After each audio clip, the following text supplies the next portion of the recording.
যখন ডাকে কিন্তু তখন আসতে হইব। তা আসলে কি হবে, তোকে এটা কি ভাঙ্গা বলা লাগবে? তখন আমি বলছি মা পোচাই দোয়াও চাই, ওই ধরনের প্রোগ্রাম আমার দরকার নাই, এটা নেয় আর গান দেয়। এরকম অবস্থা বাউল জগতে এই পরিস্থিতি হয়ে গেছে। আমি বলে গেলাম এই কথাটা, আমাকে কোনো শিল্পী যদি, আমাকে তো কেউ বায়না দেয় না, এরপর আরো না দেখবো, আর আমার খোঁজ খবর না নিক না, তাতে আমার কিছু যায় আসে না। আমি সত্য একটা কথা বলে গেলাম, কারণ আমাকে এরকম অনেক প্রস্তাব দিচ্ছে, অনেক বাউলরা আমাকে প্রস্তাব দিছে যে কথা শুনবি, আমাদের কথা শুনবি, তাই তোরে বায়না দিব। তখন আমি এরকম বলছি, তবে বায়না, আমি এরকম খারাপ একটা ভাষা আমি ইউজ করছি, ওই খারাপ ভাষাটা ইউজ করলাম যে তোদের এই ধরনের নোংরা কাজ করার চাইতে তোদের সাথে, তার সাথে ঘরে বসে না খেয়ে থাকবো, এই ধরনের গান আমি গাবো না, আর আমি এই ধরনের শিল্পী হতেও চাই না।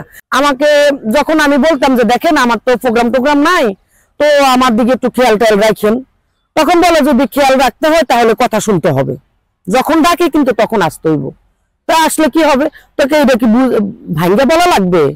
তখন আমি বলছি মা পোচাই দোয়াও চাই, ওই ধরনের প্রোগ্রাম আমার দরকার নাই, যে আমার ইজ্জত বিক্রি করে আপনার কাছে তারপর আমার প্রোগ্রাম নিতে হবে, এটাকে বাউল গান বলে না। ওরা তো টাকা অফার করে না, ওরা ওদের কথা হলো যে যারা বড় বড় শিল্পী আছে, কিছু কিছু শিল্পী, সবার কথা না, আমি আগে বলে দিচ্ছি, কিছু কিছু আছে যেগুলা চোখ খারাপ, আবার এগুলোর ভিতরে ভণ্ড কিছু আছে।